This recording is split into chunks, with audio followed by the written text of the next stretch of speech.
Bonjour à vous et bienvenue au Dôme de l'Arrêt du Temps par une très belle journée. Il fait très beau ici et donc je me suis mis dehors pour changer un petit peu près du lac.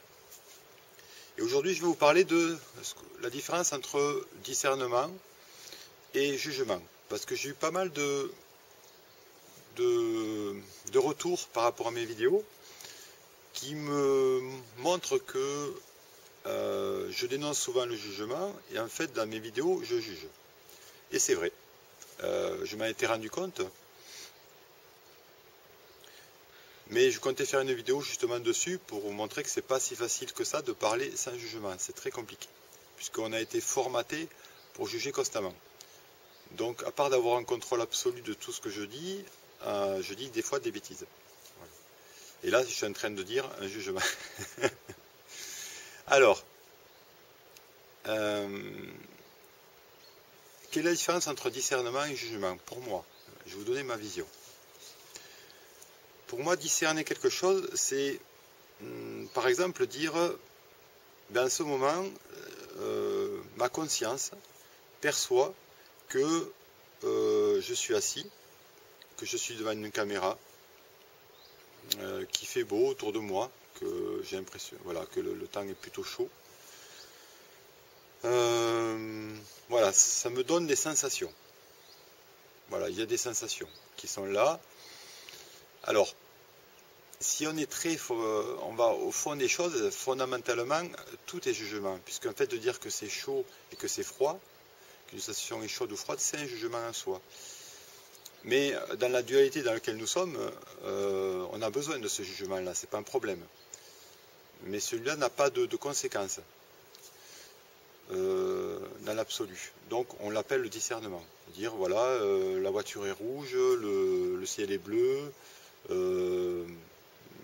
j'ai mal au ventre, voilà. On appelle ça un discernement. Là où ça devient plus compliqué, où on rentre dans le jugement, c'est quand on va dire, par exemple, je dis souvent, c'est stupide. Alors quand je dis ça, c'est un raccourci pour dire, je trouve ce comportement stupide. Si je disais ça comme ça, ça passerait très bien, puisqu'en fait, je ne parle que de moi, que de ma vision des choses. Je trouve ce comportement stupide. Mais au lieu de dire ça, je dis c'est stupide. Et déjà là, pour la personne qui est en face, qui reçoit ça, c'est moins agréable. Elle ne sait pas si je parle de moi, si je parle d'elle, voilà, c'est pas très clair. Donc, quand vous donnez un avis sur quelque chose, que vous donnez votre propre avis, je trouve que ta robe est jolie, je trouve que ce que tu as fait est magnifique, je trouve que quand tu parles bien ou que tu parles mal. En fait, vous ne parlez que de vous. Donc à partir de ce moment-là, ça n'a pas à impacter l'autre. Et comme je décris, vous parlez de votre monde, comment vous ressentez les choses. Donc ça, on va dire, c'est un jugement qui est acceptable. Là où ce n'est pas acceptable, c'est quand vous dites ta robe est moche, ce que tu as fait là, c'est vraiment pas beau, il faudrait que tu sois comme ça, il faudrait que tu fasses ça, il faudrait ci, il faudrait ça. Bon, ça c'est pas acceptable. Parce que là, vous enfermez la personne dans un cadre et vous lui dites qu'elle est comme ça, quoi, qu'elle ne peut pas sortir de ce cadre-là. Donc l'idée, ça serait, par exemple, quand quelqu'un vous demande son avis, comment tu trouves ma voiture? Imaginons que la voiture vous plaît pas. Vous n'allez pas lui dire ta voiture je la trouve moche, ça va pas trop lui plaire. Vous pouvez lui demander pourquoi tu me demandes ça, pourquoi tu as besoin de savoir comment je trouve ta voiture. Parce que moi je la trouve très belle, je suis content, j'ai envie de savoir toi si tu partages cette joie que j'ai. Et là vous allez lui dire, écoute, je suis très heureux pour toi que tu la trouves très belle, c'est ce qui est le plus important pour moi. Ça me rend heureux. Voilà. Après, si tu me demandes vraiment mon avis, moi c'est pas mon style. Voilà. Donc je peux pas te dire que ta voiture je la trouve super belle, c'est pas ça que j'aurais acheté moi.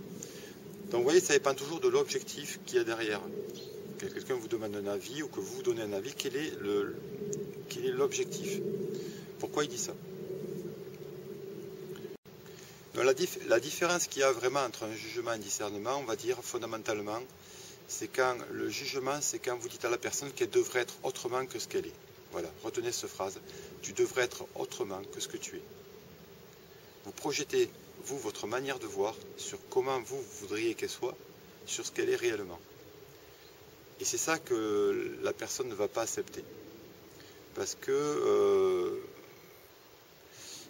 fondamentalement, vous lui envoyez une image qu'elle sait ne pas être. Donc elle va être rentrée en résistance et elle va se mettre en conflit avec vous. Donc c'est ce qu'il faut éviter de faire. C'est ça, juger. Le mauvais aspect de juger, c'est dire à la personne, tu devrais être autre chose que ce que tu es. Voilà. Soyez conscient que la personne est au maximum de ses capacités. Si elle fait ce qu'elle fait, c'est qu'elle ne peut pas faire autrement. Si elle pouvait faire mieux, elle le ferait.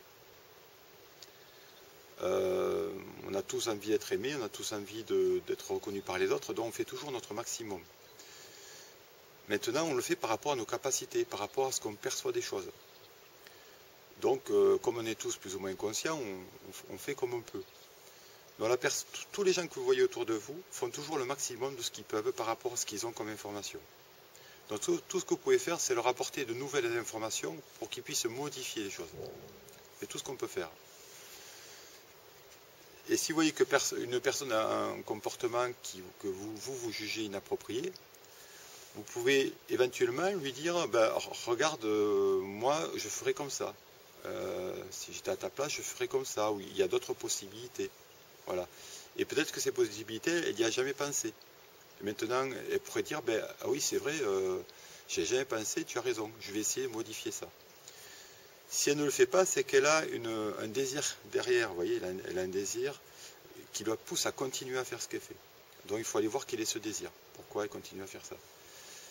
Donc là aussi, ça demande un travail. Donc ça ne sert à rien en gros de juger quelqu'un, puisqu'en fait, voilà, vraiment, elle ne le fait pas exprès. Hein, elle le fait pas exprès. Par contre, vous pouvez lui ouvrir sa manière de voir. Et vous n'êtes pas obligé, si vous estimez que quelqu'un a un comportement désagréable avec vous, de rester avec.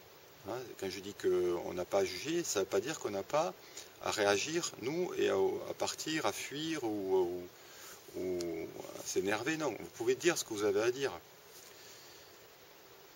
Mais dans la compréhension que la personne ne fait pas la chose exprès, quoi. Elle est conditionnée par toutes ses émotions, par ses blessures, par sa vision limitée du monde. Mais vous avez quand même à vous défendre. Voilà, si quelqu'un vient et vous dit des choses qui ne vous plaisent pas, vous pouvez vous défendre. Mais le problème, c'est que si vous défendez d'une manière inconsciente, vous allez créer une réaction chez l'autre et ça va s'amplifier, ça va finir en conflit. Vous pouvez tout simplement lui dire, mais pourquoi est-ce que tu dis ça?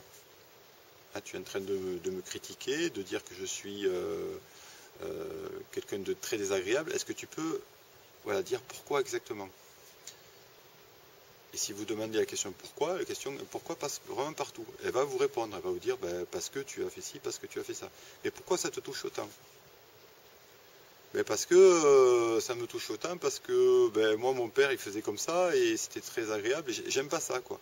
Okay. Bon. Alors ce que tu me demandes c'est de changer. Oui, je te demande de changer, faire autrement, parce que là avec moi ça c'est trop désagréable, je peux pas, je ne supporte pas. Okay.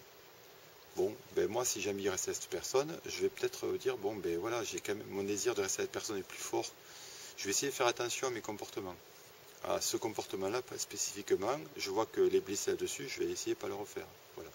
Donc il y a un échange. Vous voyez, on échange entre nous et on arrive à trouver un consensus, quelque chose qui nous arrange tous les deux.